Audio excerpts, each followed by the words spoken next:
you also have the option to share this candidate via email to anyone you wish to. So it could be a teammate within your organization, or it could be a client. So whoever it may be, it's an easy way to actually share this information with someone else, right? And what is very, very unique here is we have the option to add your logo as a watermark on the resume that you're sending to a client or whoever you are sending it to.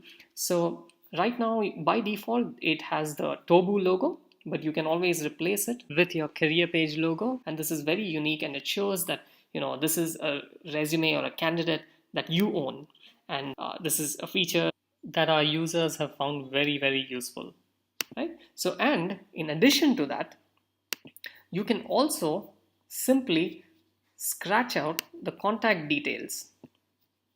So if you would not like to share the contact details of the candidate with the person you're sharing it with, you can simply scratch out these details and you're done. So all you need to do now is draft your email, save the edited resume, and hit send.